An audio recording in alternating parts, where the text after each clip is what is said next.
तो चलिए दोस्तों, आज हम फिर से एक नए वीडियो में आ गए हैं और यहाँ पर हम कुछ मीनिंग्स कवर करने वाले हैं। यहाँ पर ये हमारी कुछ मीनिंग्स हैं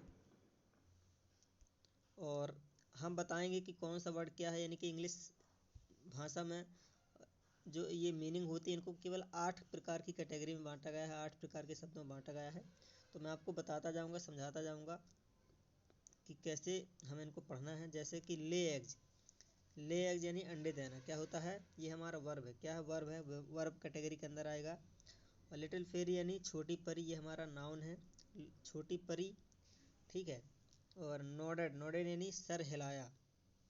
नोड एक वर्ड होता है, N O D, nod, nod यानी सर हिलाना, ठीक है ना। नोड यानी सर हिलाना, सॉरी ई नहीं रहता इसमें, ई नहीं रहता, केवल एन ओ डी होता है, nod, N O D, nod, nod यानी सिर हिलाना। तो इसका सेकेंड फॉर्म है नोडेड यानी सिर हिलाया। Once upon a time, once upon a time एक समय या किसी समय, एक बार की बात है, ऐसे बोलते हैं ना, तब हम वहाँ पर वंस अपॉन अ टाइम का प्रयोग कर सकते हैं।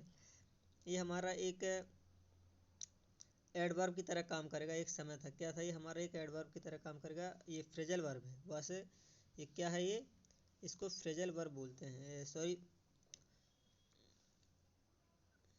फ्रेजल वर्ब नहीं, सॉरी यहाँ पर एक फ्रेजल वर्ब नहीं है, ये एक फ्रेज है। क्या है? एक फ्रेज है। इसको हम फ्रेज बोलते हैं। क्या बोलते हैं? फ्रेज, FRASE, फ्रेज, इसको हम फ्रेज बोलते हैं। ओके। फिर अदरवाइज, वरना या नहीं, तो ये हमारा एक कंजंक्शन है। कंजंक्शन क्या है? कंजंक्शन। फिर पोलाइटली यानी विनम्रता से, ये हमारा पोलाइटली इसको पढ़ते हैं और इसका विनम्रता से अर्थ होता है।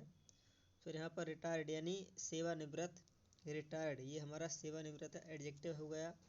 और ये एज ए नाउन की तरह भी काम करता है। सेवानिवृत्त ये नाउन की तरह भी काम करता है और एडजेक्टिव की तरह भी काम करेगा कहीं कहीं कहीं। ये किसी किसी वर्ड के दो रूप होते हैं क्योंकि। फिर टेम्पटिंग, टेम्पटिंग यानी ललचा कर, टेम्प्ट, TEMPT, टेम्प्ट यानी होता लालच देना या ललचाना, टेम्प्ट। और यहाँ पर टेम्पटिंगली यानी ललचा कर, ये एडवर्ब, एडवर्ब यूज वर्ब है। यहाँ पर एडवर्ब वर्ड है। क्या है? ये एडवर्ब के रूप में काम कर रहा है, यानी एडवर्ब कैटेगरी के अंदर आता है। राइट, राइट यानी सही, ये हमारा सही है, ये हमारा एडजेक्टिव होता है। क्या होता है? एडजेक्टिव। करेक्ट, करेक्ट हमारा नाउन है। क्या? करेक्ट हमारा नाउन है। और ये राइट है, ये राइट भी हमारा नाउन है। क्या है?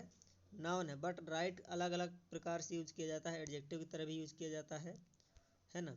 जो हमारा राइट है, ये राइट वर्ड हमारा जो, ये एडजेक्टिव की तरह भी यूज किया जाता है, एडवर्ब की तरह भी यूज किया जाता है, ठीक है ना, नाउन की तरह भी यूज किया जाता है और वर्ब की तरह भी यूज किया जाता है ये।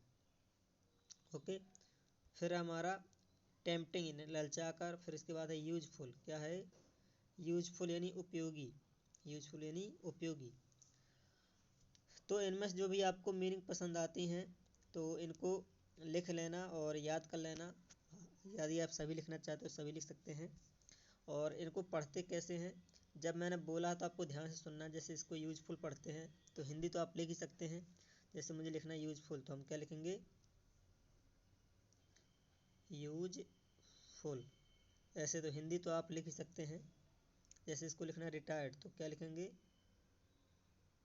रिटायर्ड, रिटायर्ड, ठीक है ना। इसको हमने लिख दिया रिटायर्ड। तो इस तरह से मैं बोलते जाता हूँ, आप हिंदी में इसका बीच वाला लिख सकते हैं कि इसको क्या पढ़ते हैं। और ये हिंदी अर्थ तो लिखा ही है।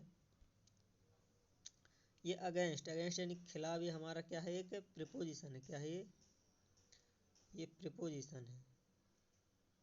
फिर एग्री, एग्री यानी वर्ब, ये हमारी वर्ब है। क्या है? वर्ब। अमाउंट, अमाउंट यानी मात्रा, ये हमारा एक नाउन है। क्या है? नाउन है। ओके। एंग्री, एंग्री यानी गुस्से से या गुस्से में, एंग्री यानी गुस्से में या क्रोधित, एंग्री, ठीक है। तो यहाँ पर ये हमारा एक नाउन है। क्या है? नाउन है। और इसके बाद फिर है बार्गेनिंग यानी सौदाकारी, सौदाकारी, बार्गेनिंग यानी सौदाकारी, ये सौदा, इसका मतलब होता है बार्गेन। इसमें ING हटा दिया जाए तो ये हो जाएगा बार्गेन। बार्गेन का मतलब होता है सौदा करना है, मोल भाव करना। जब आप बाज़ार में जाते हैं सब्ज़ी खरीदने दुकान में कहीं, तो वो बताता है भाई 10 रुपये किलो, तो जैसे मतलब आलू है, आलू बोलता है 50 रुपये किलो, तो आप क्या बोलेंगे, नहीं 40 रुपये किलो दीजिए, है ना। वो बोलेगा 50, तो आप बोलेंगे 40 और वो बोलेगा 50, तो 40 रुपये में वो देगा, या फिर 40 से 45, 40 से 50 के बीच में देगा। ठीक है, तो ये होती बार्गेनिंग, पैसे कम करवाना। तो आई होप ये वीडियो आपको अच्छा लगा, और इस वीडियो को लाइक कर देना। चैनल पर नए हैं तो चैनल को सब्सक्राइब भी कर लेना, ठीक है ना।